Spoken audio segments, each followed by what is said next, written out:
Okay, ladies and gentlemen, good morning. We'll call this meeting of the Board of License Commissioners of Carroll County to order. Begin our meeting as usual with the pledge to the flag, followed by a moment of silence for those who have passed on to make this a great free country. Mr. Barnhart.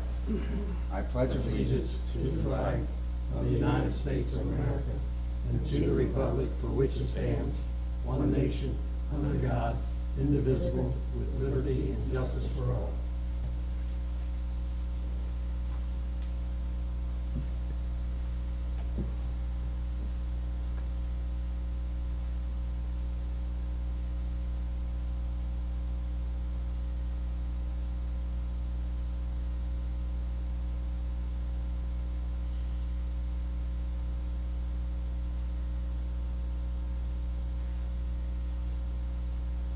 Thank you.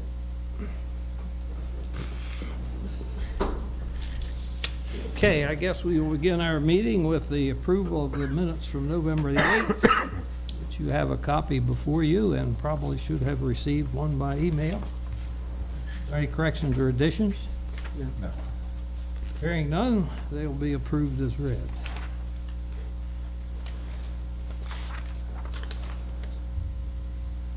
Our next item, we'll begin with, first of all, is there any old business? If not, we have a request from County Line Cantina asking that their trade name be changed to County Line and some changes in opening hours for holiday events. And what do we know? What are the hours requested and so on and so forth? They're being passed around? So they're gonna just drop Cantina from their name, is that it? Correct. Because they're going away from the Mexican theme of the restaurant. X-Mex theme.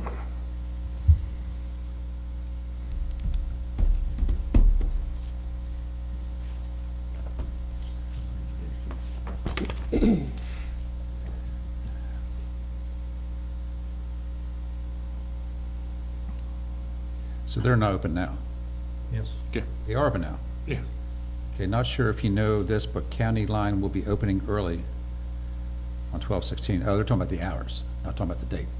Right.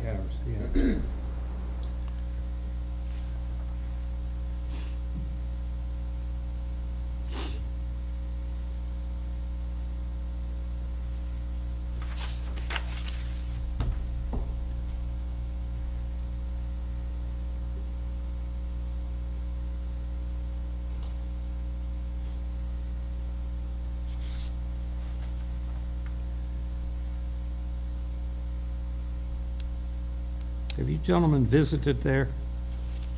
Either of you? Yes. Yes. We actually taught a class there also. You see this? How many from their establishment was there? 5 or 6. Was the manager there? Yes, the Yes. yeah,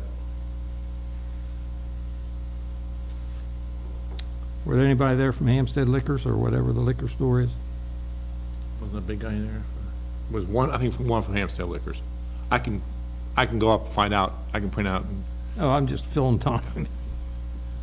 Because I knew you had a class there. Yes. Since we're rushed here, so Yeah. Whizzed through this morning. So there's a couple of requests for change of names trading as this morning. I have a question for Mr. Dixon. If these licensees are using a corporation, do we need a corporate resolution when they're going to change the name of the establishment in the file?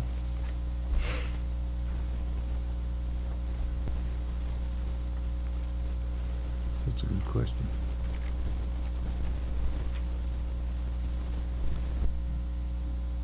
I guess that makes sense, but they're Yeah. gonna change the name but not do it through the company? That doesn't make much sense. I would think they want to be Yeah. consistent and do Yeah, both at the I same agree with time. that. I think there has to be if a corporation is using that license, Yeah, the corporation has to approve the change name, whatever the corporate structure is, Yeah, with a resolution, real simple, I guess. right. I would agree with that, yeah. They wouldn't want there to be inconsistency with the name, like they're trying to trick people. Right. Change the name, the board approve a change of name, and they don't actually change the name with the official company. Several years ago, we had many discussions about, what is it? What is it at Taylorsville? Where? Taylorsville, Moore's Corner, what is it? BCP, Yeah, BCP. Yeah, well, that went on and on for several meetings here, changing, because that was actually one time a J&P. yeah. Also, Bistro 91 used to be a J&P, and they got rid of the J&P.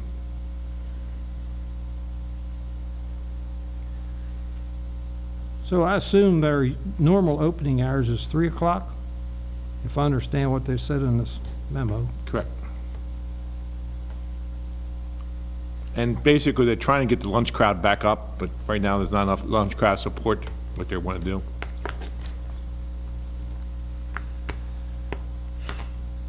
Well, I won't say anything more.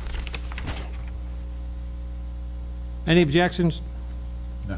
I just have one question, because Rule 27 says prior to changing the trade name, and this trade name is dated February. And I know they've been going by County Line for quite a while. Is that, They revised the send letter, and they've taken a while to send the letter in. okay, February 2023? yes. Oh, Yes, that's when, okay. So my thought is, that we're okay with it as long as they provide the corporate resolution for our file. That the corporation approved, if a corporation is involved, I don't know if a corporation is involved in that. I'm assuming maybe it is. Does anybody know? LLC. Probably an LLC, but I, LLC. LLC, but I Okay. can't remember for sure. Well- And Eric Salito's the, Yeah, liquor store. Just make sure there's consistency in our file about the corporate entity. That would be my suggestion. Okay? Just so if it is, we need that. Request from Betty Boone of New York J&P Eldersburg to change their trade name to New York Pizzeria and approval of plans to make changes to their floor plan. they have taken over the old cell phone store next to the auto parts store on 26. So they're actually going to add about 40 seats to their dining room area. The bar is going to stay about the same size, and kitchen and carryout is going to be expanding. Where are they presently down there? Across from the new Walmart, next to McDonald's, Who is Betty Boone? the licensee. Frank Iuliano's lieutenant. Okay, so she's on the license. Is she on the license? He's the only one on that license. but information I has, she's going to be removed the license shortly. You should be seeing, we should be seeing an application coming in the near future. All be tied together. What does JMP stand for? I mean, why is it being removed? The franchise, I think they have to pay a franchise fee, and they don't want to pay the franchise fee, Oh, okay. but I don't know if that's the reason. I know that's a reason from other place that changed, but I don't know what J&P stands for. So are they a franchise? Yeah, because Frank, Well, JMP is a franchise, yeah, there's, several. at one time, I think there was like 5 or 6, And now there's Westminster, Hampstead, and Eldersburg, and Mount Airy. Westminster and Hampstead are owned by Frank's brother. Mike, yes. So there's 4 now, we'll be down to 3. I'm sure that Has to do with, has to do with another item of agenda. yeah. So, I guess, yeah. Well,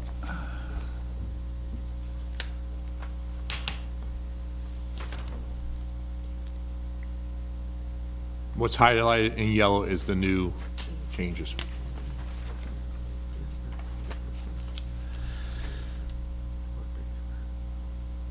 Oh, that's right, so you said they're expanding, they're going to Yeah, a store next to they're them, taking right? the storefront next door to them. Might be able to. We can. Okay, for the prior thing, which one is it? County Line, we have, they filed with the Department of Assessments and Taxation, letter to confirm acceptance of the following filing, and the filing is notify this department in writing of any information incorrect, what is the filing? That they changed the trade name. Where is that?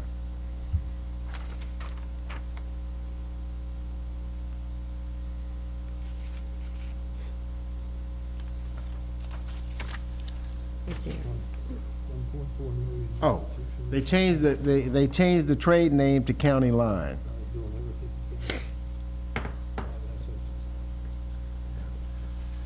Yeah, I saw that, I think that is that's just a registration of a trade name. Okay. It's, It's under the T number that's on there. That's the corporate identification number with the state. who's the corporation then? They didn't list it on this. Okay, I still think we need a corporate resolution in addition to that. I mean, I saw that. Oh. I mean, I do that too. You know, I go to assessments and taxation and I protect a trade name. Okay. And that's what that is, I think. Okay.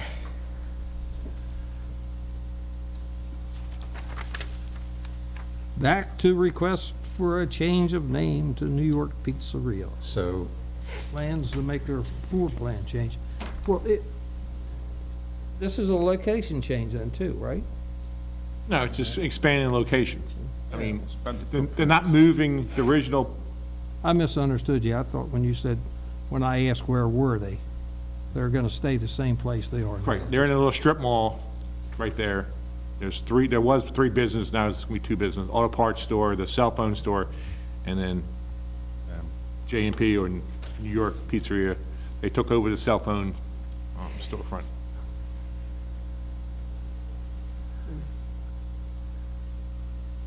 so I think the same thing for this, that all we need is just a corporate resolution, that the corporation is, she might be a licensee, but is she empowered by the corporation to make this request? I don't even know who, I don't know her relationship with the corporation. She might be the sole stockholder, which is one thing, or she might not even be a stockholder. Or she might own the 5% or whatever.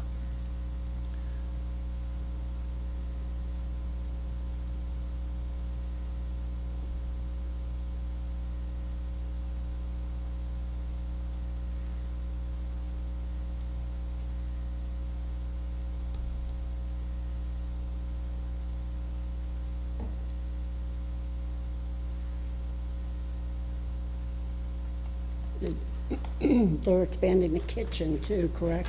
Yes. So I guess our approval of the plans would be contingent upon the approval of the health department for the kitchen expansion. Yeah, I mean, they need to get permits, they're gonna do electrical, they're gonna do plumbing, they're moving bathrooms, there's a lot, you know, It looks like a lot. it's a big renovation. They're taking, you know, a blank storefront and adding bathrooms and tables and chairs and bar serving stations and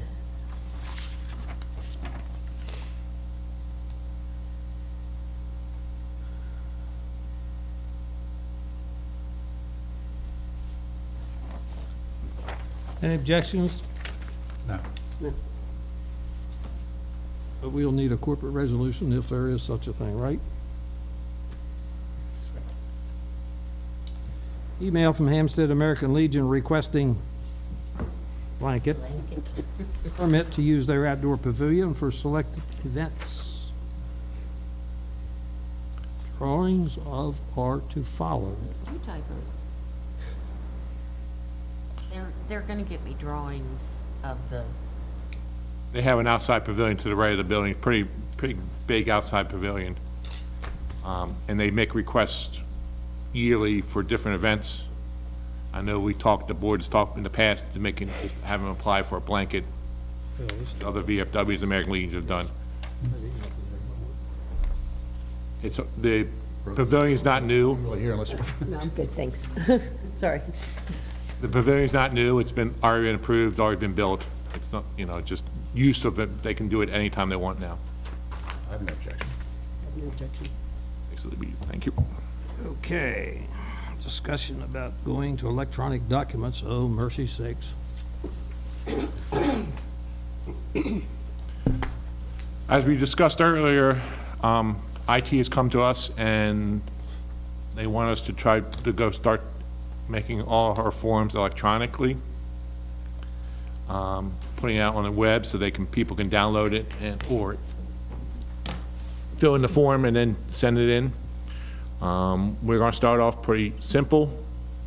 Our inspection form, possibly our underage violation form, and the one-day application forms. We're going to try to do electronically. Once I have something that I can bring to you to show you how we want to proceed, I'll bring it to you, and then my opinion is you guys get final say of how it's going to be handled. And then eventually, all violations, all new applications, transfers, all that's going to be electronically. And we have to have a discussion. I would think you guys will want hard copy that you look at beforehand, at the hearing, and Joe would have to print out hard copies of violations, hard copy of the new applications.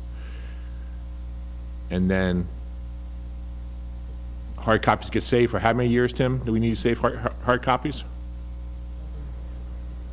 What's our retention? 7. We save it for 7 years, and so we have 1.5 full file cabinets of files from the previous. But not What? just, BZA is mixed in. Yeah, BZA and liquor board, yeah, so we have 1.5, 1 1/3, something like that. You confused me a little bit right now. You have to maintain the hard copies for 7 years. So what's the big deal for not presenting us with a hard copy to go from?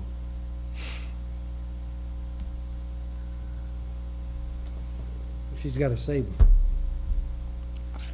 I think that we still would. It would just be a matter of a difference in delivery to me. So you wouldn't get a hard copy, you would get an electronic copy, which then you would make into a hard copy. I think that's what's planned. Well, look, I'm computer illiterate. Is that a big deal? The only thing I can think of as being a big deal is we would need to up our office supply budget to cover the extra toner I would have to use. Well, what I mean, excuse me, the way you operate that, you could just Oh, it's easy. press buttons and so forth? Yeah. This So- would be an easy. So Told you I you was pre- computer You illiterate. present us with the hard copy that was presented to you. So there's like one hard copy that it's not filed there and with you, it's only with you. So this is the original Well, application. it will be in that program at Acela. Right. And then it would be just like any other file I've ever given you. So for the application, it would be a writable PDF for the applicant, Yes. Correct. so they just fill in the blanks. That's what my They understanding. would type in, Yeah, they would type in, but if they're not typists, if they don't want to keyboard it, they can still handwrite and submit. I will get that question answered, but I would think so for a short period of time, I think, but eventually, I think IT wants to go completely. But, I don't see that happening in the near future, down the road, when everybody, I mean, there are things still to be ironed out, like, it's one thing to get the application in Acela, but I have all the supporting documents for liquor board files that are also required. And I don't even think we've talked with them about that, have we? you mean the common memos and all that stuff? Yes, that we've, Things like the lease, the floor plan, the plot plan, Yes, they're gonna need to scan that in and send it in with the, Let me ask you this, it appears to me, and you correct me, or Tim, either one, some of that information that's on there is not for public. correct. And that's when So if she, you're gonna fill that out online, if I knew what I was doing, could go online and see all that information. no, Well, the only thing that's not for public is the driving record and the CJIS. CJIS comes directly to me by email. I'm the only one who can access it. And that has a social security number on it, doesn't it? The criminal background checks? Yep, the SID. Give them all the files, I don't remember. So that's not even something that the applicant, like, sends to you. You get it, not They them. do get a copy. They do get a but copy, but they don't send it in No, with the it comes application. directly to me. They do have to send in their driving record. but to answer your question, Dave, no, it's a secure connection, secure encrypted. Just like you fill out anything with your credit card, anything you buy online, anything, no one else can see that. There's no social security number on CJIS. I don't know if there is on, Now, people get That hacked. application is that You get thick. hacked, but That thing's that thick, so you're telling me that they're gonna fill all that stuff out online? correct. Typing, keyboarding. Yeah, that's, How many pages is the actual application? The thickness, because the lease is in there, that's something they would just scan and attach to the documents. I don't know, the licensee, not all licensees can scan. the application Well, that's true, itself, but Well- including the instructions, it's just that, is 11 pages. okay. That's the total application. the renewal packet, nothing needs to be scanned in with the renewal packet. So once you become a licensee, nothing else, that three-page renewal packet, right? Nothing else gets scanned in. So an applicant, in some instances, has to provide us with leases and things like that.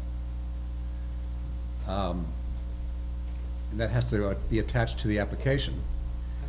The application is done online, but all these leases and other legal documents, bylaws and resolutions and all that kind of stuff, not everybody can scan. Not everybody has a scanner. Well, but just like a real estate transaction, don't you upload documents into the transaction for a real estate? Well, a real estate transaction uses a broker, and a broker has the ability to do all that stuff. We're talking about individual citizens applying for a liquor license to us. And say there's a 50-page lease that they attach to their application. Not everybody has the ability to scan that and send it to us. This is not, and my understanding, this is not 100% up and running. And I think we will still accept, if someone electronically does an application and then has to mail in or hand deliver in, we're going to still accept it. Yeah, good. Well, I mean, I think you have to, Right, I mean, but it won't be attached electronically.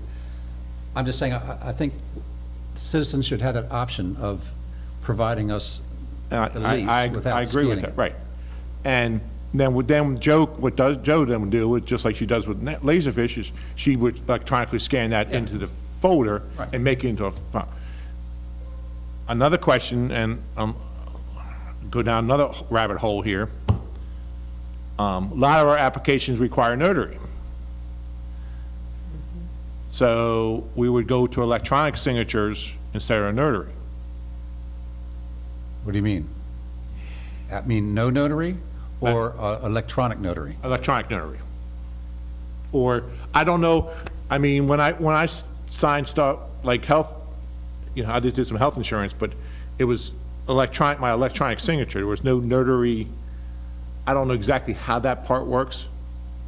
And I have not found anything in the rules that say we have to have a notary, but I would think there's enough electronic signature case study for it that would be sufficient. But I don't know. Okay, so in lieu of an actual notary, fact, it's electronic signature, yet we send it to them, we're inviting them to sign it. And then they sign it, and that confirms that we have sent to the right email address. Yeah. But it doesn't confirm the identity of the person receiving it, which a notary does do. A notary requires identification before they notarize a document. So if we do it electronically, Right, but we're not watching the person on the other side of the computer transaction actually signing it. but then when they come to the board for the hearing, they testify that they signed all these documents. Okay. I'm just, I No, don't no, know how to that's- handle this part, because I know we request a notary, and I know, Joe and I are both notaries, and we notarize all the time, but I don't know how, like a real estate transaction, how do you do one when there's no one sitting in the same room? Well, I just did one where my clients did not have a computer, and the people for the buyers had to send a notary to Eldersburg. Okay, but what happens if they have a computer? What happens if everybody's on a computer? How's it get notarized? Was everybody's, no one's in the room, and they all, I have never seen a transaction notarized where the notary wasn't in the room and got a physical ID. I've never seen that. when I renew my mortgage, I signed everything electronically. Well, that's between you and your mortgage company, I but know, I just, Maybe it would be helpful to schedule, ask Sarah Yeah. and Scott yeah. to come before the board and explain, Yeah, I mean, we have those questions, and that, yeah. The two people who are, pushing this, yeah, and communicating everything with us. I mean, this is a very, very, very slow process because we had our first meeting about it, was it over a year ago?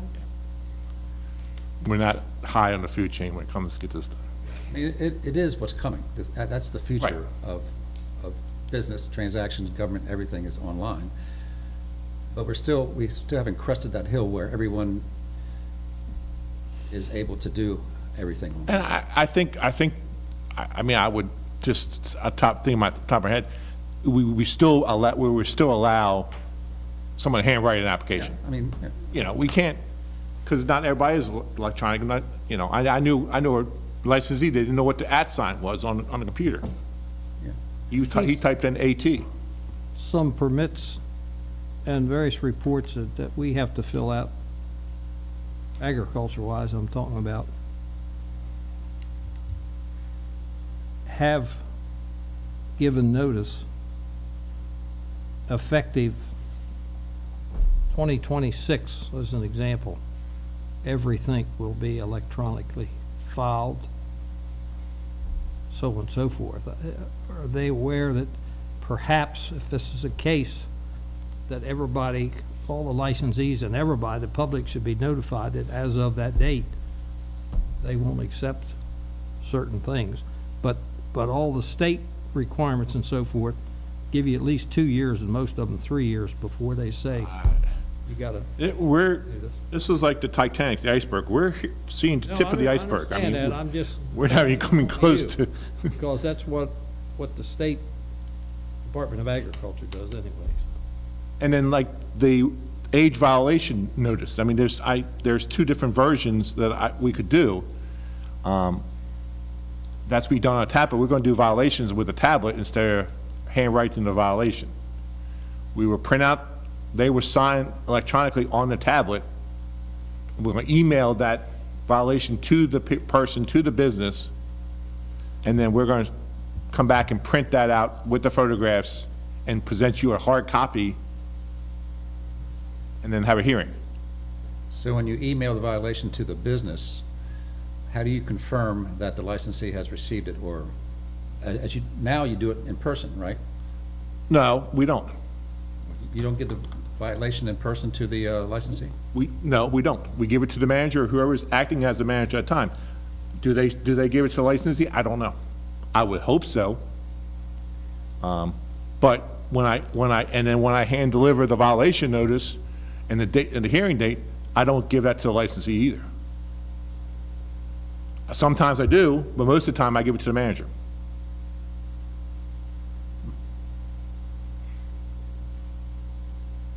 So we never, some places never see the license. We've had, it was Hampstead Liquors, the licensee, you know what the red book was? So if you give the violation, if you email the violation, who do you email it to, the manager or the licensee? The business email. We have a. In our an file. Email for every business, yes. And that email isn't necessarily the licensee. Correct. Should it It's the be? business email. No, because some of them are business names. I mean, it's like, Yeah, but the licensee is gonna be the one that's sitting in front of us. yeah, a but violation. The emails that we request for the business, sometimes it would be like, Oh, VCP's, VCP 2600. yeah. It's not a person. Let me ask you always. this. Every now and then I'll get an email in the spam that should not be in spam. Correct. And if I don't look at that, sometimes I don't. I just delete everything that's in that spam file. What happens in a case like that? No, they never got it. If they don't get when I go the next day or the day after to serve the violation, I make sure they know about it, and give them the dates of the hearings. And if he gets a blank look on their face, I didn't know about the violation, well, check your email, then I would, make sure he gets it. Okay, so you're talking about emailing and then you going several days later to serve a violation? No, I go serve the notice of the hearing. Oh, no, okay. So like Joe says it's gonna be, February 14th at 2 o'clock, I'll go serve paperwork, tell them, here's the and then, what's the second form? Notice of intent to defend. Yeah, notice of intent to defend, they have to sign that and fill that out and return it back to us. So you're not talking about doing that by email? No. You do it? Yes. Okay, so that's a safeguard. Yeah, I think that's a good safeguard it would have. But yeah, when we drop off paperwork, like violation notice or inspection notice, I can't say if it goes to the licensee or not. I mean, Betty Boone's a perfect example. Sure, no, Keith would have to go to her house and track her down. to serve she's never her. there. So Fabio, who's actually the main guy. And he will be the new always licensee. there, and he's gonna be the new licensee, is the one who would get the notice. So maybe, Mr. Dixon, this, I'm not sure. If we deliver the notice to the premises, then that's constructive delivery to the licensee?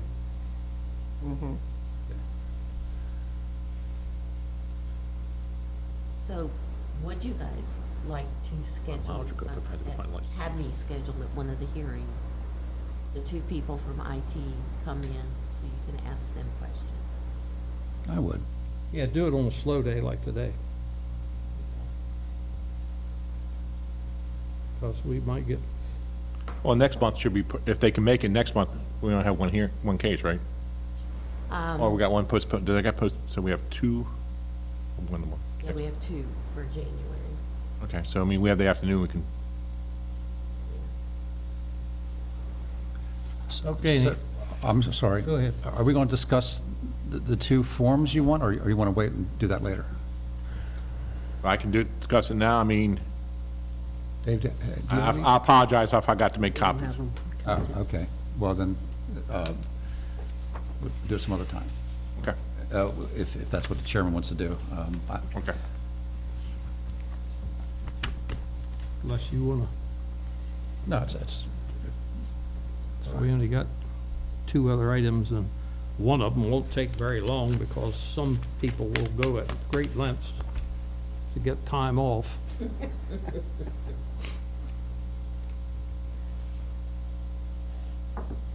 Okay, we through with electronic documents discussions for the time being? Correct. Okay, so we will, not exactly forget it, we'll kind of semi-table it until we speak with the IT people. Discussion about Frank Giuliano's guilty plea for tax fraud. I spoke to Jessie Windsor a couple weeks ago, and with discussion with her and her discussion with Frank, it was determined that Frank is going to come off the license voluntarily, and we should see a new application in probably by February, probably, for the February hearing. For probably his son's going, who that's? Austin? Probably his son might be the one on the And license. neither one that's on the one at Mount Airy, At Twin Arch Tavern, Twin Arch. yes. Is Mr. Adliano only on one license in Carroll County? His wife's on one. I raise a question. Can he be on the second license? Yes, we have, our rules allow three license per restaurant, for a restaurant. I thought that the presumption of that was for chains and so on and so forth, where they were all owned by common ownership under the same flag. Twin Arch Tavern is owned by somebody else, 50%, if you remember, from Frederick County. I don't think our rules say that. I think any Class B can have up to three same licensees.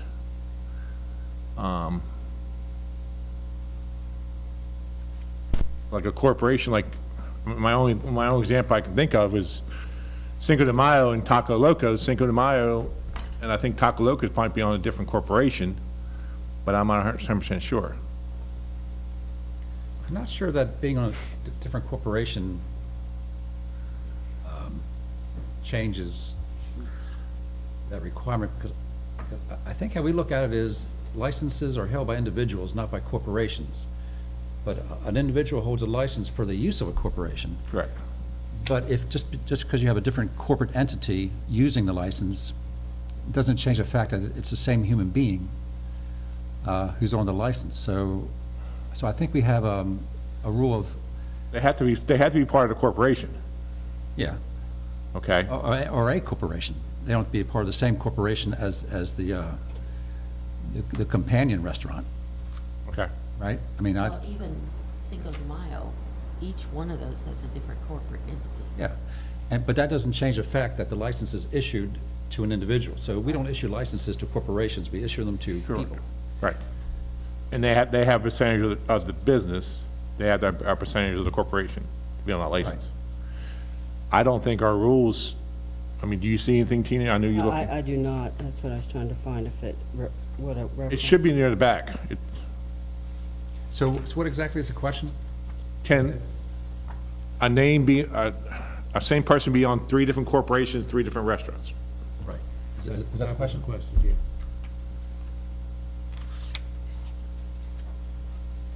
So one individual, three different restaurants is the question. Right. And you think our rules allow that? I think so. Not five, not six, No, but it's, three? we determined three, yeah. We have a rule, okay. We have a local rule. It should be in the, I thought it was in the rule book. Rule 67. Okay. Liquor Board will allow license holders to hold a maximum of 3 licenses in Carroll County. And that's just for a restaurant. That's just a Class B license. Right. So I would think that'd be to answer Dave's question, I think that's a yes. The way that says, I would assume, and Mark George said. Yeah. And that's probably gonna come up sometime in the future in Sykesville. So that's only why I asked it. Yeah.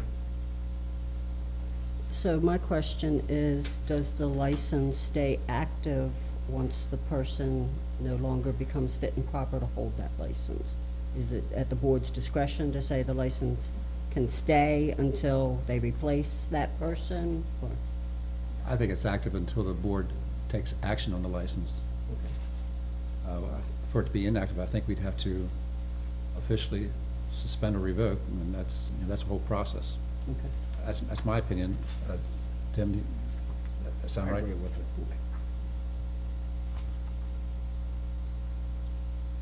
I mean, if somebody dies, they got 6 months to get a new Right. person. I mean, we would like them to be expeditious about changing the licensee for the reason that you just said. Right. But apparently, our inspector says that's going to happen, so.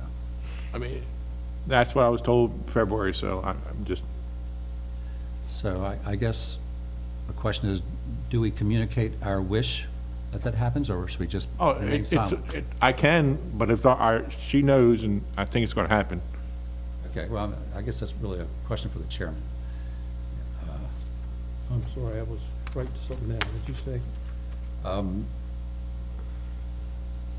Keith has been told that Mr. Iliano intends to come off the license. And my question is, should we communicate, as a board, should we communicate our desire for that to take place, or just wait and see what happens?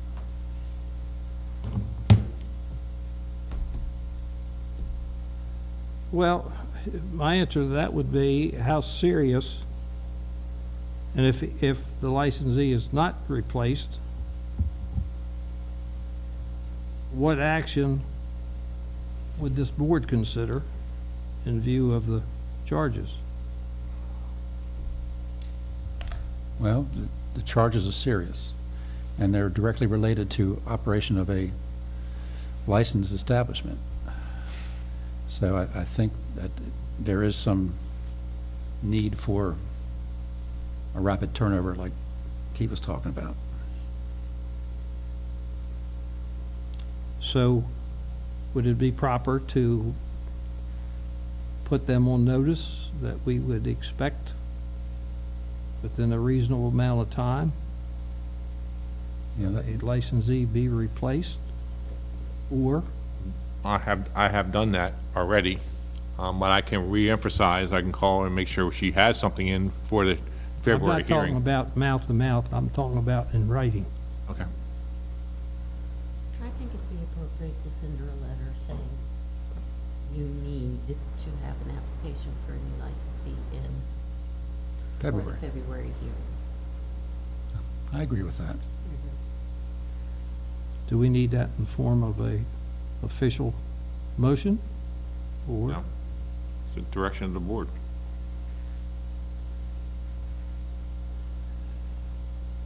Miss Knee Surgery, can you see that that happens pronto before the, Prior to knee replacement? prior to Santa Claus being?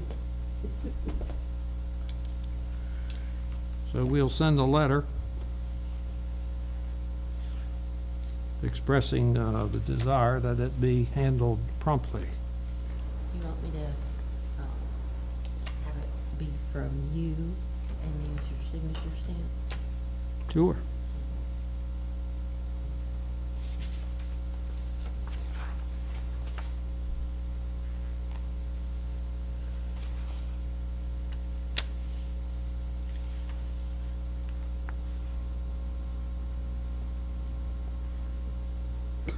It's like a video game. I know.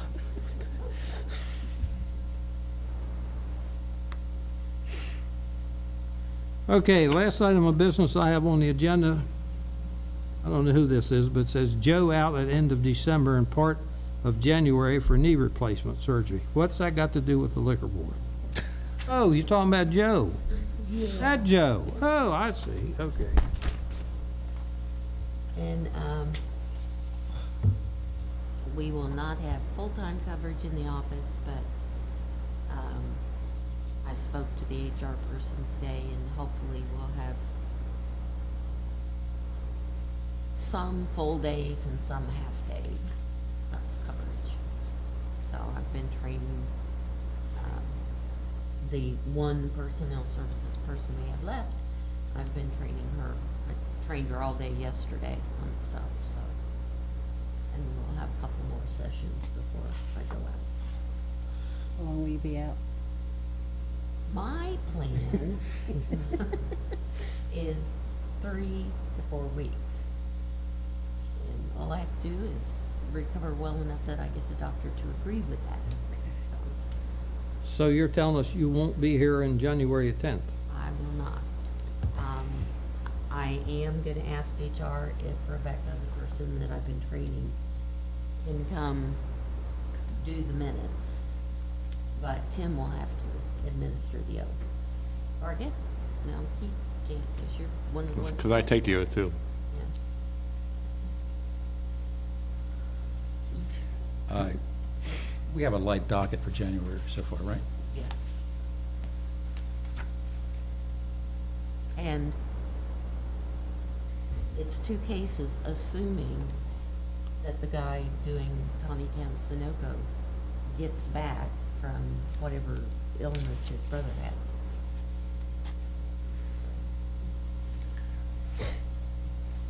Well, we wish you well and a speedy recovery, and we miss you. Thank you. Pray that it doesn't snow around the 28th. Is there any objection to the last request? I think we'll have to Was it table, one knee or two? Yeah. have to table it till January. So, Is there any other business Yes, we don't have on the agenda? yes. The form you have in front of you, Dave asked me to put together a list of all the violations for the past 2 years. And as you can see, most of them, they ask for ID. And most of them are alcohol awareness training, but I don't know if they, that answer, how correct that answer is, because a lot of times, my experience, and I asked Jim, they don't even know what it is, and they just say yes. And again, and they all answer yes to it is a crime, to get to your point, George. Well, that's good. Yeah. And that answer to the yes for ask for ID, they're always vertical. Yes, Yeah, always use verticals, no way. And genuine ones, not fakes or anything like Right. that.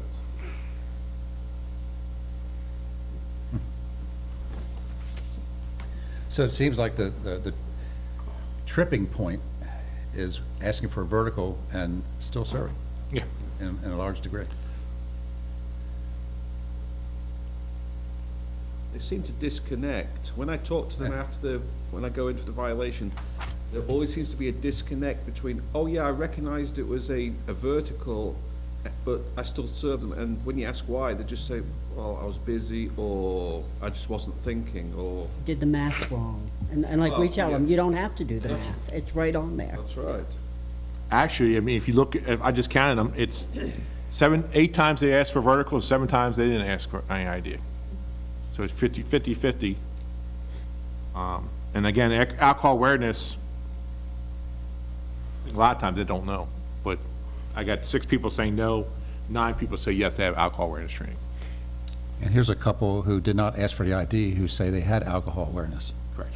which is telling, I guess. Does this give what you want needed, Dave? Yes, but it's Not what you wanted. not Number one. exactly what I wanted. Anything else before we take a break? No other business to come before the meeting? I will just tell the board that I went to see the beer bath facility yesterday. They're up and running. They look pretty Had a look, stuffy. had a look, yeah. Did not take a bath. Hell, that bathtub didn't look like it's big enough for a normal person like me and Jim to get into. And if you and Jim It's got bigger in, than you thought. It's like a cattle trough. I mean, that's what, Yeah, it's similar. yeah. anyhow, it was a very nice facility. What they have is well done, and it's clean, and they did a good job planning everything. It's attractive. Did you inspect the sauna? Mhm. How big is that? It's big enough for 2 people, 3 people, if they're friendly.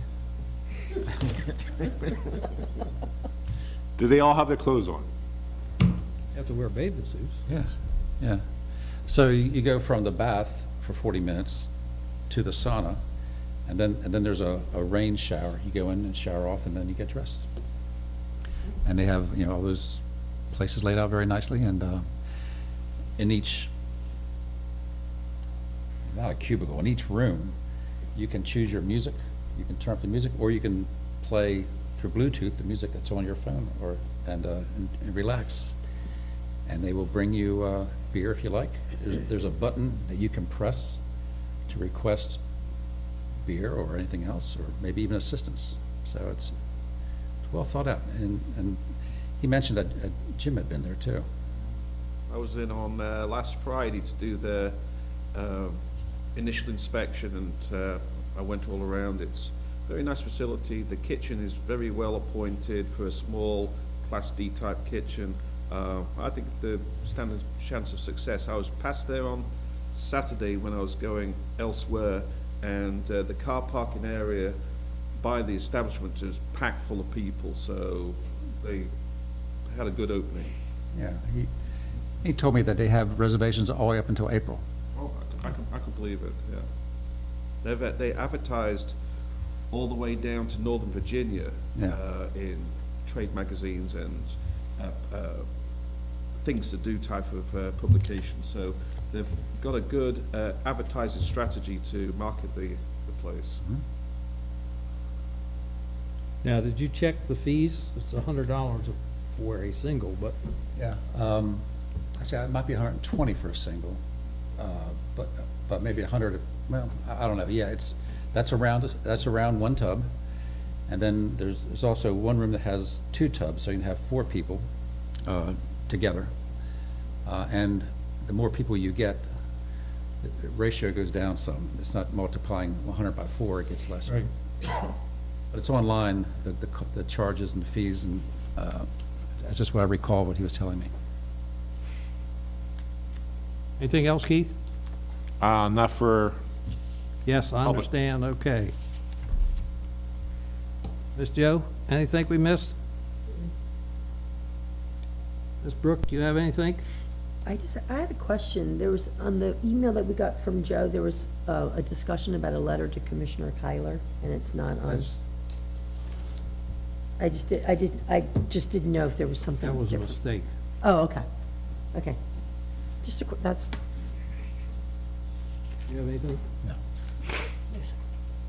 Mr. Dixon, any comments, No, sir. questions? Nope, no questions. If not, we're going to take a 10-minute break and resume at 11 o'clock.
Ladies and gentlemen, we're back in session.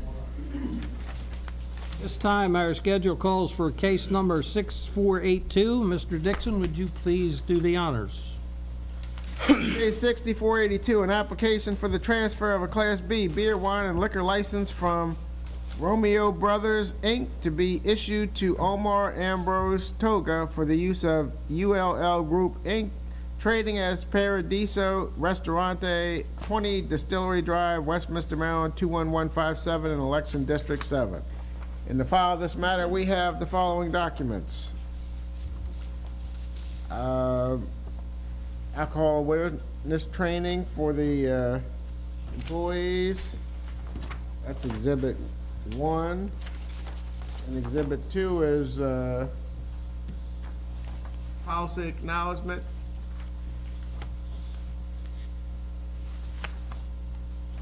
The financial information. All right, we have a notice of public hearing, November 24th, 2023 for this hearing. Notice of public hearing, November 17th, 2023 for this hearing.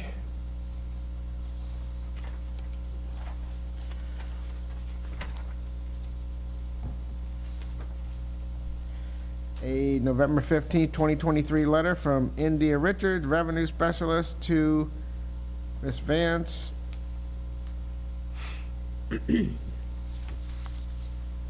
There is a response to Joe Vance's request to various state and local agencies from Belinda Cassell, Collections Office. The above referenced establishment does meet the requirements of this office. There is a response to Joe Vance's request to various state and local agencies from Lisa Staley, Health Department. This establishment does not meet the requirements of this office. See the attached memorandum. Facility is a change of ownership. A maintenance inspection and licensing must be completed prior to approval. There's a November 7th, 2023 letter from Joe Vance to Miss India Phillips, Revenue Specialist. Then there is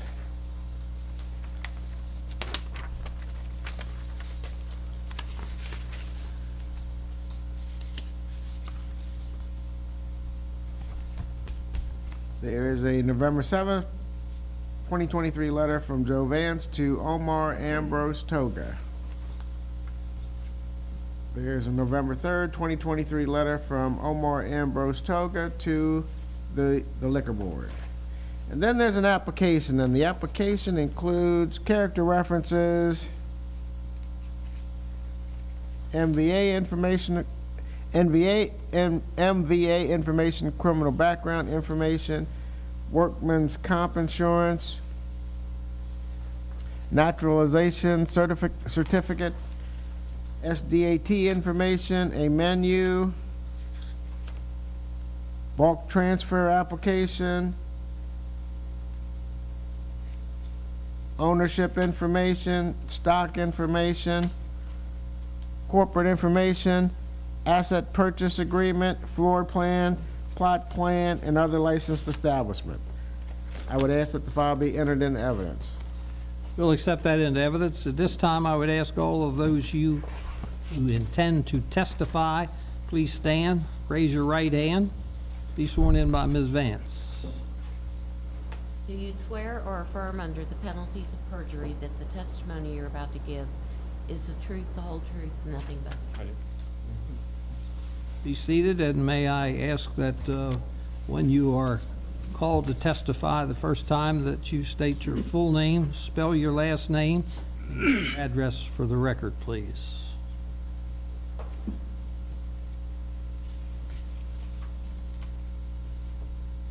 Who is going to speak on behalf of the application? Okay, my name is Jose Antonio Ulloa, U-L-L-O-A, and I live in 2150 Warm Forest Drive, Finksburg, Maryland, 21048. So we're going to be purchasing the business from Sal Romero, and we're going to take ownership of the business January 2nd. And everything's going to stay basically the same, the menu, the staff, the kitchen, and that's why we're doing a transfer license over to us. You currently have any other restaurants? Yeah, in this county, I do. I have 4 more restaurants. And what are they? They're Cinco de Mayo and Taco Loco. One's in Tawnytown, Hampstead, and 2 in Westminster. So you're in the restaurant business and have experience. For how many years? Correct. For how many? We grew up in it, my dad, and now it's me, so I've been doing my thing since 2012. Who will be managing the new location? Well, it's gonna be Omar and assistant manager that's worked with us, and underneath them, there's gonna be some assistant managers that are already established at that business. How many employees will you have? I think 15 to 25.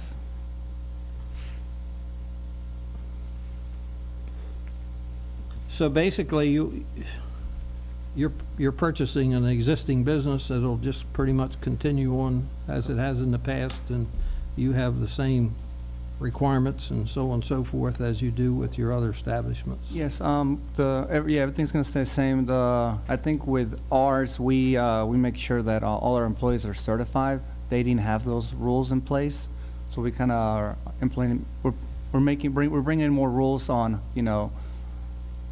that I did all my other restaurants, like, the tip certify, employee handbooks. They didn't have that in place, and we do. So just to kind of get things more tight, and so we can protect ourselves in any way. So this is an excellent set of employee rules and regulations and definitions and what's accepted and what's not accepted, and I assume you have similar thing in your other restaurants. Correct. This is quite extensive and right to the point, and I think it's great. Commissioners, do you have any questions of this gentleman? You testified that Omar will be your manager. Is he also the manager of the Cinco de Mayo in Hampstead that he holds the license for? Yes, he lives locally, so he's a day here or morning there and afternoon. So we move around, but this one being a new restaurant, we kind of attempt to take a little bit more time to make sure everything's running correctly, and something that's not working correctly that maybe was done in the past from the previous owner, we want to correct it. So we want to take our time making sure everything's run correctly at the beginning. So. Antonio, I'm sorry, I missed it. Could you give me your last name again for my notes? Ulloa, Ulloa. And I might have missed this as well. How many do you expect to employ at Paradiso? 15 to 25. That's what they have now, so I'm assuming everything's going to be staying the same. Right.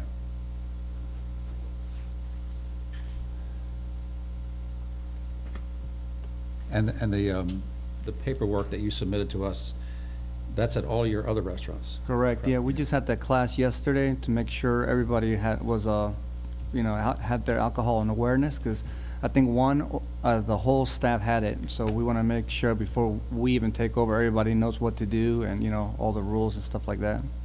And you have a policy on accepting vertical licenses? Yes, we do. On the handbook, it says no vertical IDs accepted. And if you guys send a cadet or whatever, and the server passes, we reward them with $100. Okay. It's all in the handbook, just to motivate them for doing a good job. Like the chairman said, that's a very good idea. I wish all licensees were as thorough. Yeah. So the non-acceptance of vertical IDs is across the board, non-considerate of its state. So like Correct. in Pennsylvania, they can be, what is it, 120? We don't accept vertical IDs at all. So you're just gonna have Pennsylvania it- being so close, we even have on our other restaurants, no vertical IDs accepted in the front of the door when you come in. And sir, you're going to be a 90% owner of the corporation? Yes. And Omar is 10%?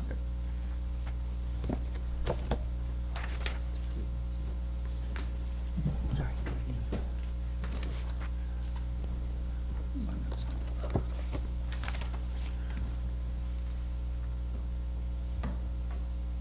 Have you worked with Martin Johnson? Yes, he's the one that does all our paperwork for us. Yeah. So has Mr. Johnson helped you with this? Correct, yeah. We worked with him for the last few years. Yeah. So he's a good guy, Which is also a good idea. yeah. He's very knowledgeable and, He knows everything, so, yeah, and he has great ideas of how to prevent Yeah. getting into certain problems. yep.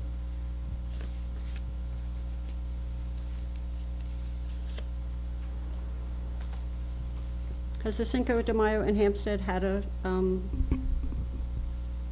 volunteer in yet? Have you been there for compliance? Our spreadsheets don't go back that far in the past, I'm assuming. I believe I have done one there. I did the whole strip down there.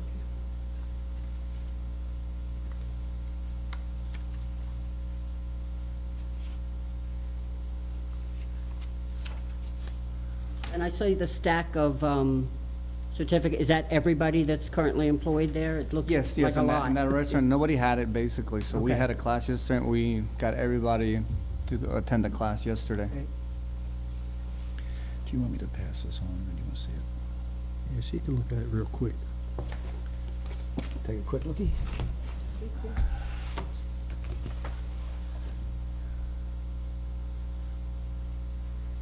What are your hours of killing time, what's your hours of operation? Okay, right now, they have it, Monday is from 3 to 9, same thing on Tuesday. On Wednesday, it's 11 to 9, and that's also the same for Thursday. And on Friday is 11 to 9 also. And on Sunday, Friday and Saturday, same thing. On Sunday, they're closed. I'm gonna change that. I'm gonna open on Sunday, and for a few weeks, I'm potentially gonna open it maybe for lunch on Tuesday. I don't wanna just put too much on the staff. I wanna make sure they can handle an extra shift. And if not, then I'll have to bring in more employees, so. Right now, they're open 5 days a week, 6 days So you're closed on Sunday, currently on Sundays, all day, yeah. And we're gonna change that. but you're gonna change that. Yeah. And I It is a busy day for, church, Mother's Day, stuff like that, so it's a good day for the restaurants. So you told us that you're basically keeping the same employees and same menu. Yes. Is there any thought of changing the menu down the road, or is it, do you find it successful as it stands? I say that, they've been there for 32 years. It's worked great. There's no reason why I'm gonna change something that's worked so well. So we've been going back forward with my distributors about keeping the same type of product, same type of ingredients. So this thing has gone for a while. And we're almost to the point that, on January 2nd, we got everything in line where everything's gonna be, from desserts to, from the bread, everything's gonna stay the same. A lot of restaurants buy other restaurants and they change things, and the loyal clientele goes away, and I don't want that, so. That's good, because I actually heard that out in the community, and you just confirmed what I thought was going on. It's a successful restaurant, and you're buying a successful business. Yeah, there's no reason why to change that. And I think you mentioned that Omar was going to be your manager, Yeah. but didn't you say there's going to be another manager? I missed Yeah. that. There's two- Pedro he's gonna be the assistant manager. And then, after Omar, make sure everything's 100%. Pedro's gonna be on top, but still Omar's gonna be checking there. We're all gonna be there at the beginning to make sure everything runs, because after that, we have a few assistant managers underneath Pedro, which he's not here, but we wanna make sure everything stays the same. So Pedro is going to be the one who will spend most time there once you're Yes. comfortable with how the restaurant's being run. Yeah, correct.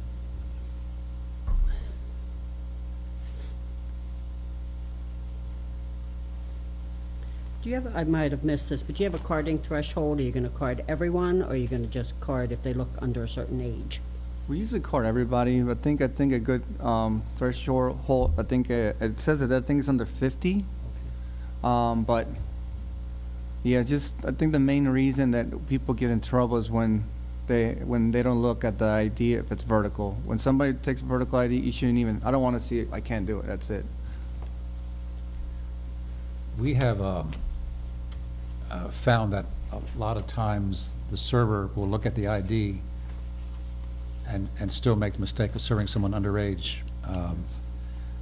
So I think the whole board would emphasize to you to emphasize to them Yes. that looking at it is one thing, but reading it another thing. is also very helpful. But we try to also put it on every POS. There's like a little bulletin board on the main screen. It says today's specials or whatever, right? We always have it on the top. You know, check IDs, no vertical IDs accepted. So we constantly try to remind the servers. Yeah. And, you know, we have weekly meetings, and so we also say, you know, how important this is. Check IDs, avoid problems, you know. If you don't want to get in trouble, and then we fire you for not doing your job correctly, so. Yeah. And I'm sure Mr. Johnson explained to you that there's also can be criminal ramifications if one of your servers serves underage Yes. for the server. Yep. And that's a disincentive for some. Yeah, yeah. They all went through all that yesterday, so Yeah. they're all more aware now of that. And it's fresh in their mind too. So, you know, we're gonna be taking over the ownership in, I think, 2.5 weeks. So I'm pretty sure throughout the weeks, we're gonna remind, because we're having meetings with the employees and the kitchen staff basically every week now. So we'll make sure we remind them again about all this stuff. Have you had a health department inspection yet? We did. She went there, I think, last week, and we had to change a couple minor things. They're waiting on a gasket for one of the refrigerators, and that was basically it. So whenever it gets in there, we'll call her, and she'll do her second inspection. Is that the only inspection that you're waiting for? That was the only inspection that I was doing. The owner was doing the fire marshal, the plumbing. There were a few little things. I think he got that all done, but I'll make sure that it's done before I get the liquor license. Everything passed for you guys. It'll probably be a condition Correct, yeah. for us issuing it. Have you heard from the city of Westminster? I talked to Joe Skipper. Is Skipper? No, Yeah. that's Fire Marshal. Marshal. Joe Skinner is Carroll County Fire Marshal. Yeah, he's just making sure how things were going, and I said, Sal, the owner, he was doing all the inspections that he was required by you guys. It is in city limits, right? He works for the county. He does, that's the city of Westminster. No, I know, but the restaurant is in the city limits. Yes. Who is the current owner of the restaurant? Sal Romero? What is it? Salvador Romero. Sal Romero. Salvatore. You spell the last name, somebody? Romero. And who is the licensee currently? Him. Is he here? No, Sal's no. Is he the only person on that license I currently? think so. Possible it's Romeo. Romero, yeah. Romero. He's With had no the R. license for like 30 years, so. R-O-M-E-O, it's on the Romeo Brothers. Brothers Incorporated, yeah. Romeo, no Romero. Oh. Messed up a little. I may have missed it, Joe. Is there anything in the file regarding Mr. Romero acquiescing to the transfer? Anything in writing? Other than if there's a sales agreement or something that he signed. The purchase agreement's there, Is it? Yeah. Okay. and, He should sign the application as a landlord. He still owns the He's the building. landlord?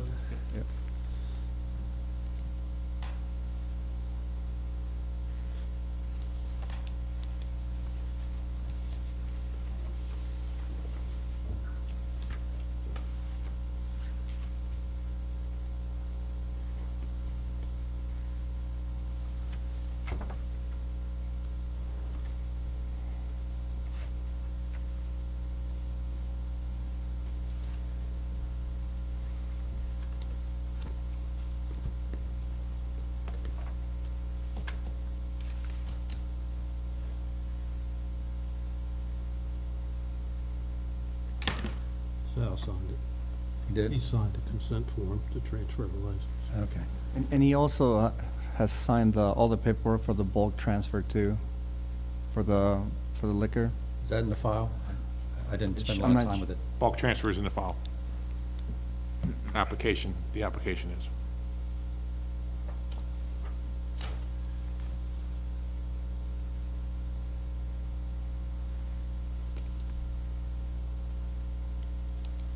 Do we have character witnesses today? Yes. So, Rule 10, item B says both the transfer and the prospective transferee must appear at the hearing unless excused by the board for good cause.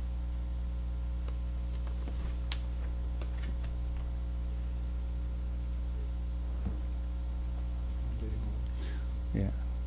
From Martin? Yeah, Martin Johnson didn't tell me that, so that was, maybe it slipped, or I'm not sure. It's in the Carroll Yeah. County Rules and Regulations. Yeah, yeah.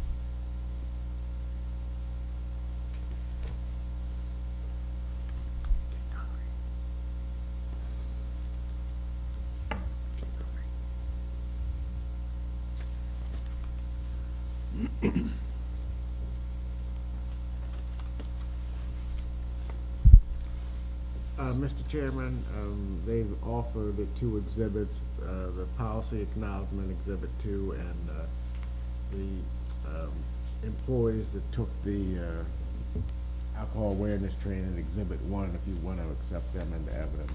We'll accept that in evidence, yes, sir.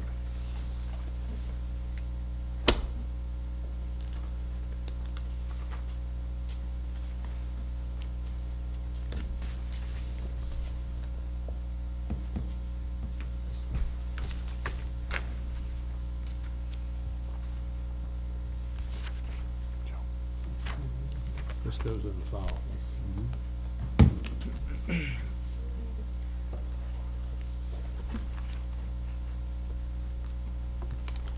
Okay.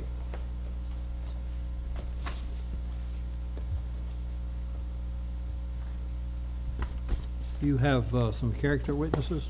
Yeah. Please state your full name, spell your last name, and give your address. It could be business or residence, either one. Edgar, last name Ulloa, 7404 Round Hill Road, Frederick, Maryland.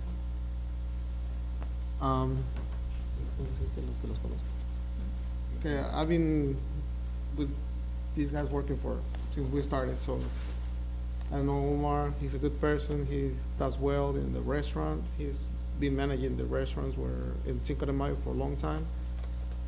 I'll also do the same thing as him, so I'm always traveling around, make sure everybody's doing their own thing as well, and like I said, we've been doing this for a long time. What did you say your address was, Frederick? Yeah, Frederick. You're the guy that goes to West Virginia and around, so on and so forth, right? Yeah, I'm one of them, yeah. Okay. I remember that from the last time. And how long have you known Omar? 13 years, probably longer than that. 15 years, maybe. It's been a long, long time. So you know him as a business associate, also Yeah. socially? Yeah, associate, and we worked together as a servers when we started doing this, so it's been a long time. Do you think he is a fit and proper person to be on a liquor license? Oh, yeah, definitely.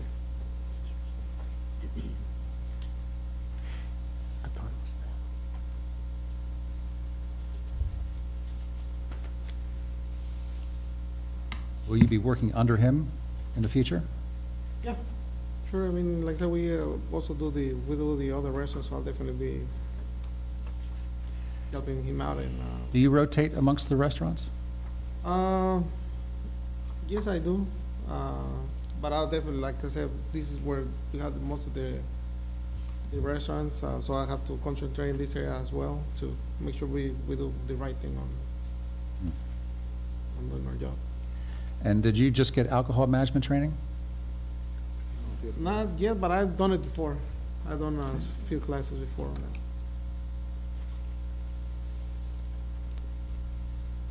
Any questions, this gentleman? No. Omar, you want to tell us anything? How many years of experience have you had? How long have you worked for? Well, over 15 years now, I think. How long? Over 15 years. 50? No, 15. 15. 15. 15, I'm sorry. Yeah. I misunderstood. I thought he said 50. He ain't 50 years old. I feel like it. Yeah. Well, no, like they say, we try to do our best with our people to have them do the right thing. We're always, well, like I told them, employees are like kids. You have to keep reminding them, like even if it's every 5 minutes, let's do this, let's do this, let's do this, and that's the big thing, in a restaurant industry. You have to keep up with people, so they do the right thing. Everything that I can do, I'm gonna make sure I do it right. So, if it's not in my hand, I have to keep an eye on them so they make, things the right way. And that's what we try to do, keep telling them to do it right, to do it right, to do it right. Did you work with Mr. Johnson in preparing the exhibit? No, he knows a lot, so, we go to him. So he tell us what should we do and what's the best way to do it.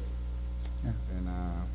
And I mean, we talk to him a lot, so we get a lot of his ideas. Have you had a chance to obtain a copy of our rules and regulations? Yeah, we have one at every location, so. You're familiar with them? Yeah, for the most part.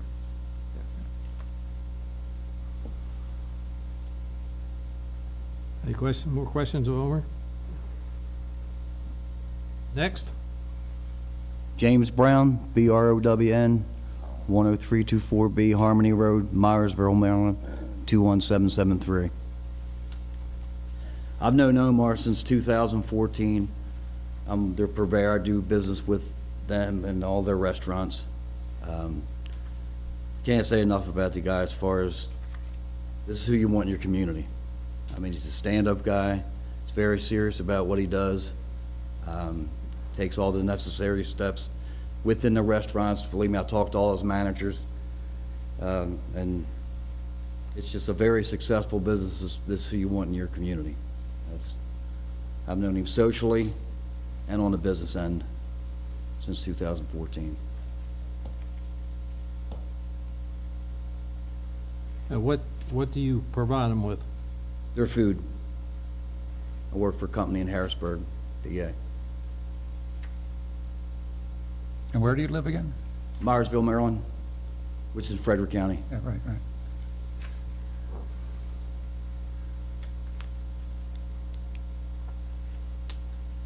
You have any questions? Have you ever, I'm sorry, No, go ahead. as a customer, have you ever been to any of the restaurants that Omar is managing All of them. as a customer? Yes. And how would you describe those restaurants? They work Well run? effectively. They work effectively. I mean, I've been in the business for 40 years. And when I go in and dine, I just don't dine. I look around and see what the managers are doing, take notice of what's taking place. And that's 100% effective, what they do. Good. I guess you're gonna say that the food's gotta be good if you provide it, so. They're very successful. I mean, I get food all the time. I live near the one in Middletown, so we do take out quite a bit. I run an Airbnb. My guests go to the restaurant there, and they always leave comments in our guest book that the food was fabulous and the atmosphere was great. Great things to say about it. So you do have a restaurant in Middletown? Yep. Where at? Main Street or whatever the main drag? It's right off Main Street. Middletown Parkway? Middletown Parkway. It's by the country club across the street. CBS. Or is it CBS and stuff? Now that I think about it, I might have been in there by accident one day, a couple of years ago. I hope it was a pleasant accident. Was. I think I stopped in there to get directions, but while I was there, I think I had something to eat. For Mr. Ula, Rule 10 also says that there has to be a notarized, fully executed copy of the contract. I don't see a notary page in here. Do you know that there's one? The attorneys took care of that. That should be there. I know that contract signed. If, One of those contracts is notarized that I saw. Did you see it? I couldn't see it. 'cause I know that was one of the main requirements. Just checking so I didn't have to look again. It's, Oh. one of the contract of It's its sale, I own- think, is it's its own. notarized. And the authorization, Saul has signed 2 or 3 places. Is the contract of sale contingent on? The liquor this license? Board issuing a license to you? Yes, that's a big factor. Right. You can't go to a full service Italian restaurant if you can't get a glass of wine, Yeah, I know. so.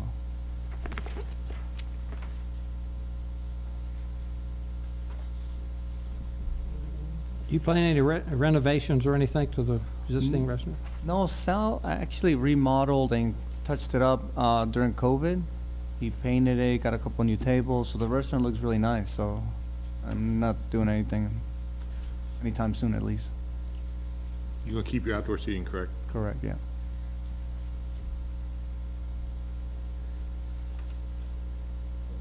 Any other questions, ladies and gentlemen? I have none.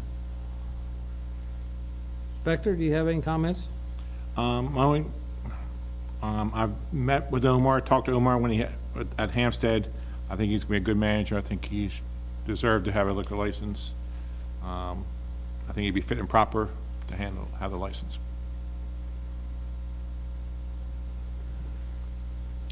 If there are no other questions or comments, testimony is now closed. And if there are any closing arguments that you would like to make before we discuss the merits of the case? No, we're fine. Fine. Okay. The testimony and evidence is hereby closed. And we will now discuss the merits of the application. Would be that, as I mentioned, and of course, we know who's helped to provide the handbook and the acknowledgements and so forth, which is excellent. And you have presented us with evidence that all of your employees at the establishment have been trained in an alcohol awareness class and satisfactorily answered all the questions that I would have. And as shown by the success of the operation of your other establishments, I think this would continue on in the same tradition as has been for many years at that location. With that, Commissioner Mulvaney, you have any comments? I will absolutely agree with everything the chairman has said. It's apparent that Mr. Ula is very diligent about making sure that the process is done correctly in the facilities that he owns and manages. Omar's already on a license. We know that at that point, we found him a fit and proper person. So I am up to the motion by my colleague, but I would also say that you guys are doing a great job, so it seems like it would be a good fit. I do not disagree with anything that's been said. I agree with it. I especially appreciate the comments of our inspector, Mr. Benfer, who has knowledge of your operation, has personal knowledge of you, and he feels that you are a fit and proper person, as do your character witnesses. So I think that pretty much settles the issue for me. You are a fit and proper person to hold a liquor license in Carroll County. As has been mentioned previously, you have the experience and the success that puts us all at ease that you're a good fit.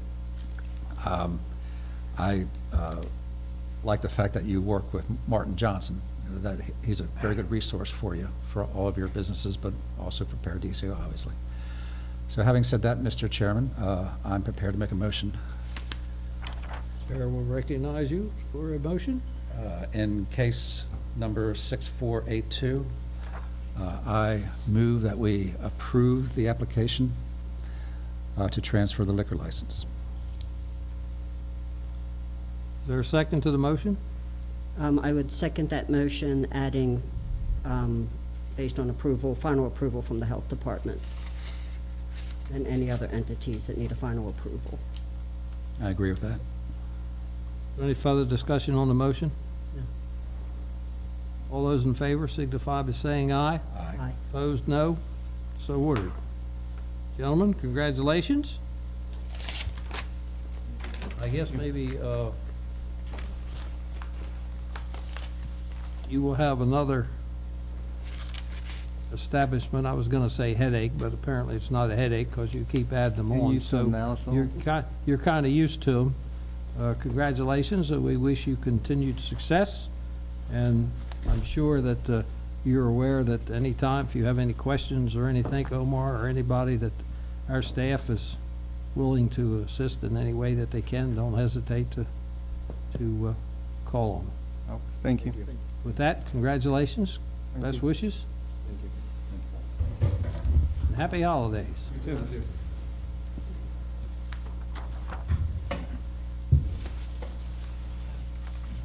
With that, unless we have some other unknown business at this time, we will stand adjourned until 2 o'clock.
Ladies and gentlemen, we will reconvene the session of the Carroll County Board of License Commissioners. And Mr. Dixon, would you please call case 6481, please? All right, case 6481, an application for the transfer of a Class A beer, wine, and liquor license from JGDC Inc. to be issued to Shubham A. Patel for the use of Crafty Spirits LLC, trading as House of Liquors, 250 Angler Road, number 19, Westminster, Maryland, 21157, in Election District 7. And to file this matter, we have the following documents.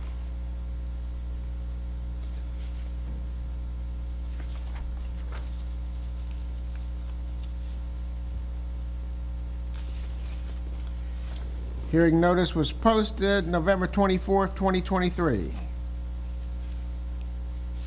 in the newspaper. Hearing notice was posted in the newspaper November 17th, 2023. There's a November 15th, 2023 letter from India Richards, Revenue Specialist 1, to the board. There is Joe Vance sent a notice to various state and local agencies. There is a response from Belinda Gassell, Collections Office. The above referenced establishment does meet the requirements of this office. Joe Vance sent a request to various state and local agencies, and there's a response from Lisa Staley, Health Department.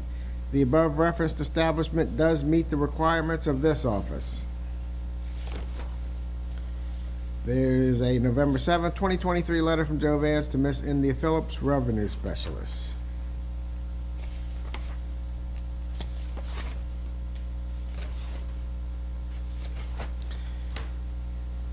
There's a November 7th, 2023 letter from Joe Vance to Shubham A. Patel about the hearing notice. And then there is a November 3rd, 2023 letter from Michael G. Ritchie to Joe Vance. It includes an application. The application includes character references, CJIS information, driving record, a lease, corporate information, naturalization certificate, SDAT information, workers' comp insurance, plot plan, floor plan, ownership information, financial information, purchase agreement, and an operating agreement. I would ask that the file be entered into evidence. We'll accept that into evidence. This time I would ask all those who intend to testify, please stand, raise your right hand, and be sworn in by Ms. Vance.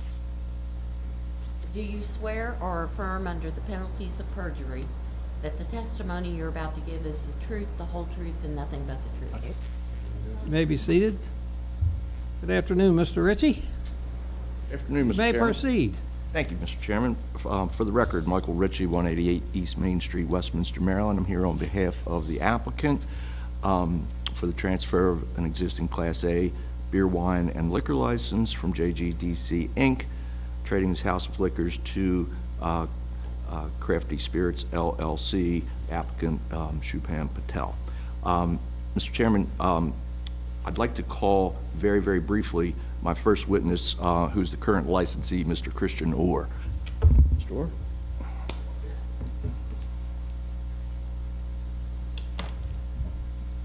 Mr. Chairman, calling Mr. Orr for the very limited purpose of asking him if he consents to the transfer of the license. Mr. Orr, before I ask you that question, can you state your name and address for the record, please? Yeah, my name is Christian Orr. My address is 575 Sunshine Way. That's Westminster, Maryland, 21157. Thank you. Do you, as the current licensee, consent to the proposed transfer has been indicated here today? I do. Thank you. I have nothing further of this witness, Mr. Chairman. I have no questions. You have no questions. Thank you, sir. Mr. Chairman, if the board please, I'd like to excuse Mr. Orr so he can get back to the store.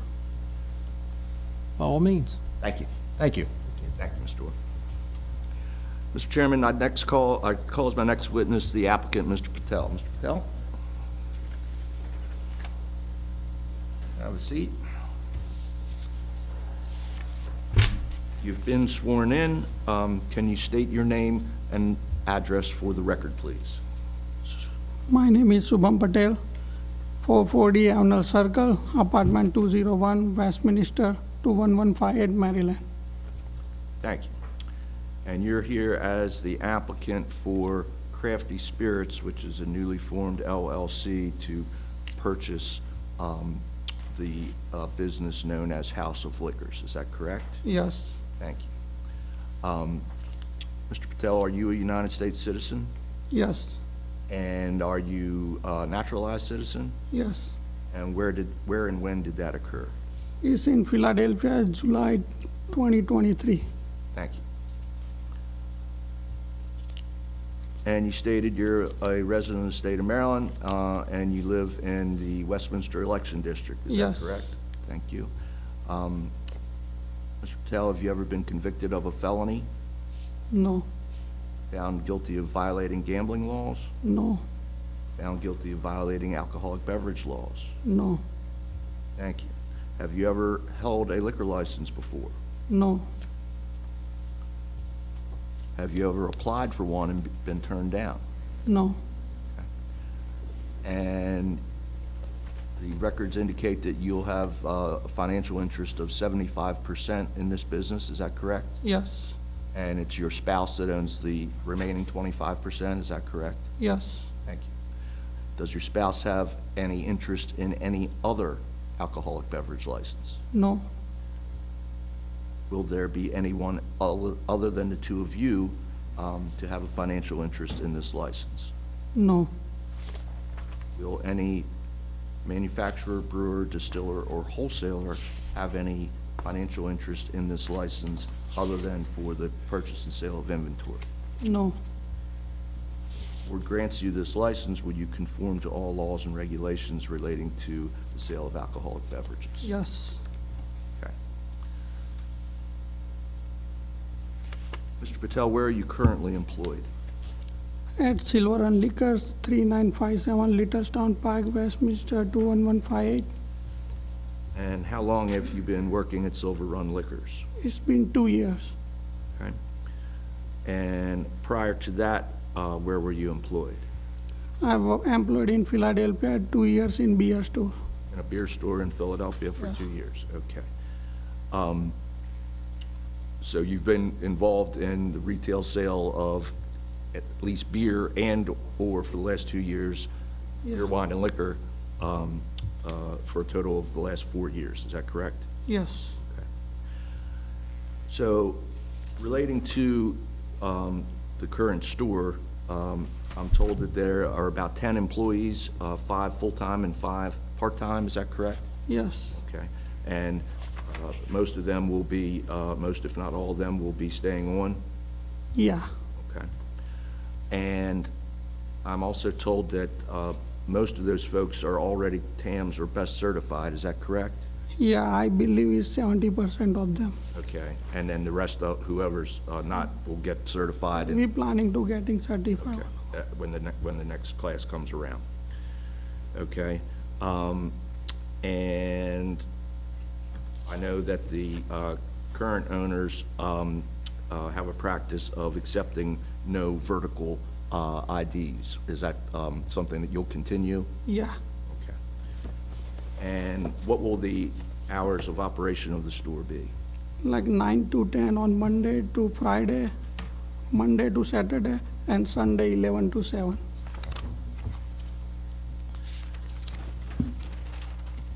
And you're going to familiarize yourself, if, to the extent you haven't already, with the rules and regulations that the board publishes here, is that correct? Yes, Okay. And you're going to be the on-site manager for this store, is that correct? yes, Okay. And we talked yesterday about the hours that you'll be working per week, and you told me 40 to 50, is that correct? yes, Mr. Barnes chimed in and said it's probably more than that? yeah, if I need to. Okay.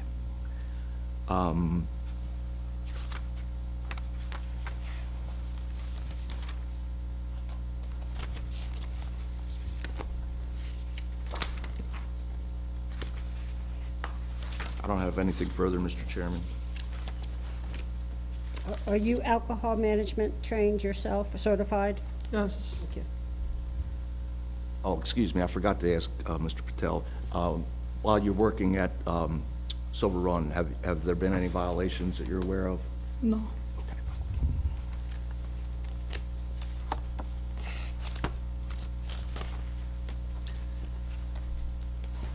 You have any questions?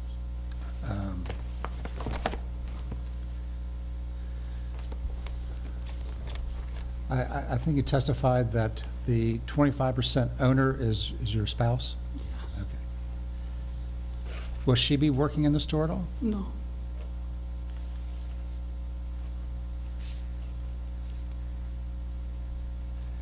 And how many employees, you might have testified to this already, I'm sorry, I was reading the file. How many employees do you expect to have? Like 10 to 12. Again? 10 to 12. 10 to 12. 10 to 12.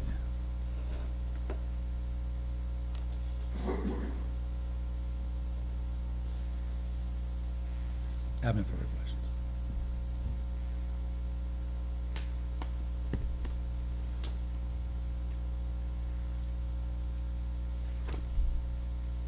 So if I remember correctly, you have what,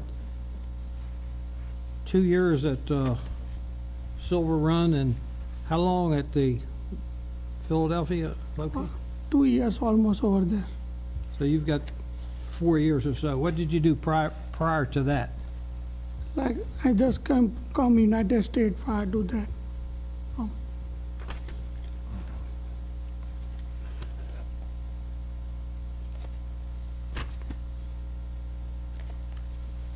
I don't have any further questions of this man at this time.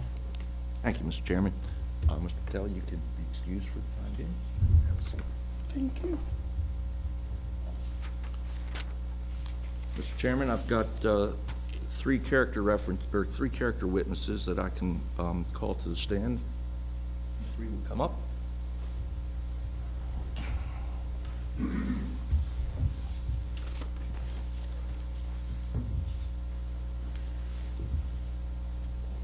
Okay, I'll work from the far left over. Mr. Ball, can you state your name and address for the record, please? Michael Ball, 421 Lepo Road, Westminster, Maryland, 21158. Thank you. And do you know the applicant, Mr. Patel? Yes. How long have you known him? 2 years, maybe 2 years and a month. Okay. And how did you become acquainted with him?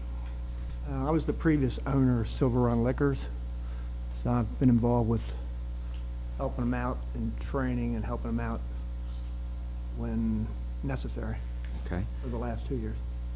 Do you believe him to be a person of good character? Yes, Do you think he's a fit and proper person to hold a liquor license? most definitely. Are you also of the opinion that it would benefit the public for the store to continue in its current location? Yes. Thank you. Nothing further of Mr. Ball? Any questions of Mr. Ball? Just one, why do you think he's a fit and proper person to hold a liquor license? Because I've been in the store for the last 2 years for periods here and there when he needed some help or there was a problem with staffing. So I know how he runs the store. I'm still familiar with all the employees because all the employees were my employees. So if there was something going on, I'm sure I would have heard it.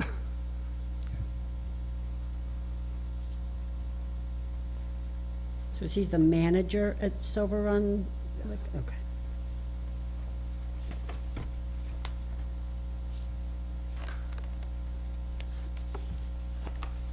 Any other questions of Mr. Ball? I have no questions, Mr. Ball. Thank you, Mr. Chairman. Moving next is is it Johnny? Yep. Thank you. Mr. Johnny, can you state your name and address for the record, please? Chintan Johnny. My address is 100 Carroll View Avenue, Westminster, Maryland, 21157. Thank you. Do you know Mr. Patel, the applicant? I do. And how long have you known him, sir? About 2 years and some change. Okay. And how did you become acquainted with him? Through family friends, I met him for the first time when he moved from Philadelphia. Okay. And do you think he's a person of good character? I do.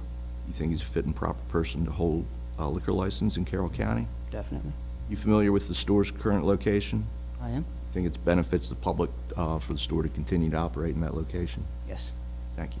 Nothing further, Mr. Chairman. Questions, commissioners? Is it Mr. Johnny? Last name? You've known the applicant for about 2 years. And is that socially? Yes. Okay. Can you describe the interaction that you've had with the applicant for the last 2 years? How often you saw him, what you all would be doing? I've met him at family gatherings, at temples, religious places, but in social gatherings, and my belief is that the way he presents himself in public is very proper, and he treats everyone equally, so I believe him to be of good standard. Thank you. How do you spell your last name? Johnny, Jani. What's your first name? Chintan, Chintan.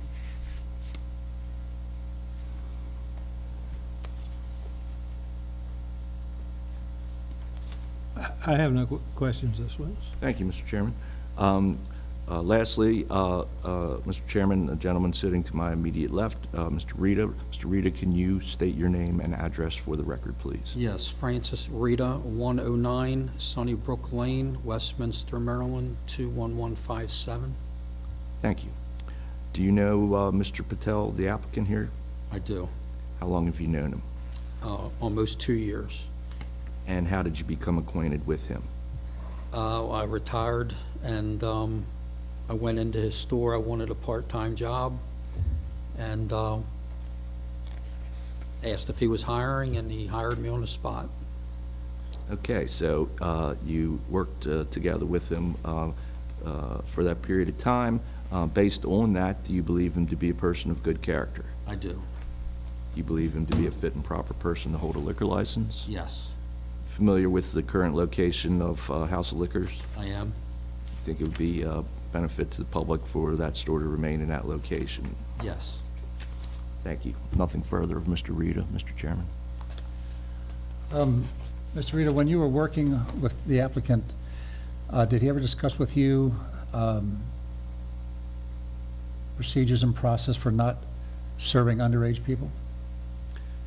He did, but he didn't have to stress that too much because I retired 41 years in law enforcement, so I'm pretty familiar with that. Okay. And 30 of those years were with Carroll County Sheriff's Department. okay. And so I guess you never saw any instance where someone was served at his store that shouldn't have been served? No, never. Thank you.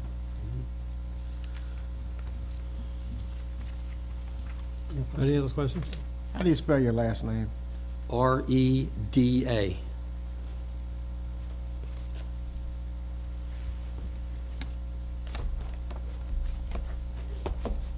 I have no questions. Thank you, Mr. Chairman. Thank you much. Thank you, Mr. Rita, and gentlemen. Maybe sit back in your seats. Mr. Chairman, I don't have anything further in the way of evidence to present in this case. If and when you're ready, I promise to make a very, very brief closing statement. Commissioners, do you have any questions of the applicant and licensee before we proceed? Is the current licensee here? He was the first witness. Oh, that's right. I'm sorry. Yeah, I'm sorry. I mixed up my stores. No problem. He's back working. He's back He's working. working, that's right. Yes. I don't have any further questions. Other questions? Inspector Manford, you, No comment. Nothing to add. with that, testimony is closed. You may proceed. Thank you, Mr. Chairman. Mr.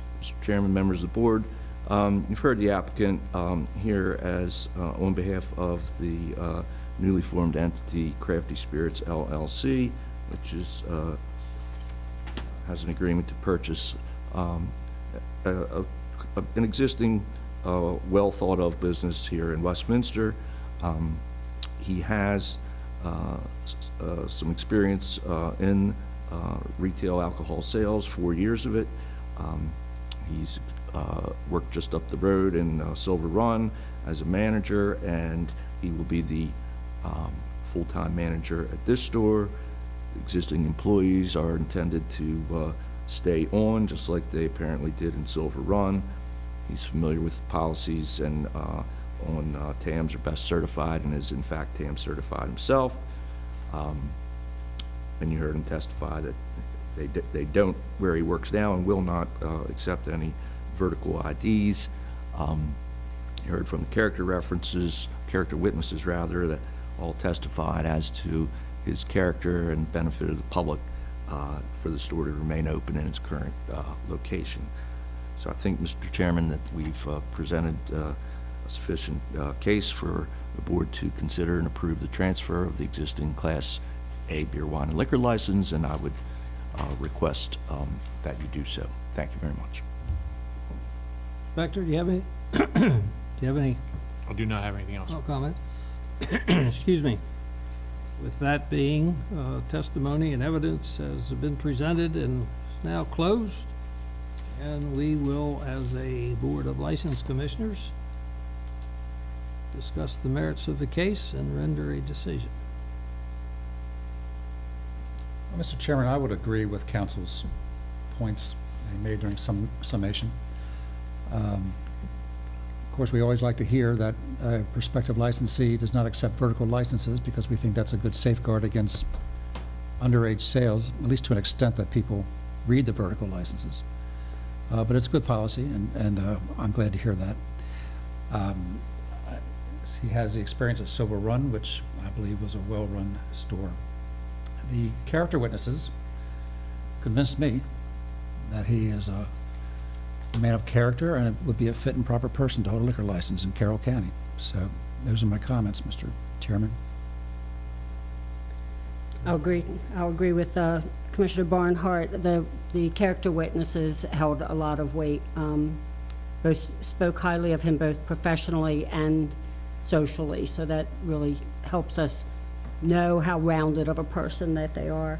I'd be prepared to make a motion if it's okay with the chairman. Before you do that, let me just say that this is one of the premier establishments, and you have two gentlemen back there that have always been very concerned in the operation of their businesses and have been very, very successful. And I think that this gentleman will carry on the conditions there as the new owner of the existing establishment, and also a manager or employee of a previous establishment that is held in the highest regard. So I compliment you, and particularly that you, as the licensee, have attended an alcohol awareness class, as most all of your employees have. And I feel that the witnesses, character witnesses too, speak very highly of you, and I value their opinions. With that said, I would entertain a motion. I move that in case 6481, the application for transfer of a Class A beer, wine, and liquor license from JGDC to be issued to Shubham Patel for the use of Crafty Spirits LLC, trading as House's Liquors, be approved. I second that motion, Mr. Chairman. Motion's been properly made and seconded that the application for a transfer of a Class A beer, wine, and liquor license from JGDC, Inc. to be issued to Shubham A. Patel for the use of Crafty Spirits LLC, trading as House of Liquors at 250 Engler Road, number 19 in Westminster, Maryland, be approved. Is there any further discussion on the motion? No. Hearing none, all those in favor signify by saying aye. Aye. Opposed, no. So ordered. Congratulations, sir. We wish you the best, and you've got two good mentors there beside you to call on if you need, and don't hesitate to call on our staff. They're there to assist you. With that, congratulations. Thank you, Mr. Chairman. Good luck to everybody. Happy holidays. My favorite Italian restaurant. Okay this morning. I guess. Represented video buyers by themselves. He's done that before. He's got, He just saved some money. He's representing himself. Marty Johnson helped him. Oh, Marty did.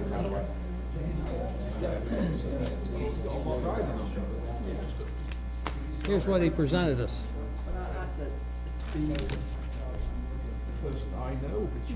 It's Marty Johnson Special, which,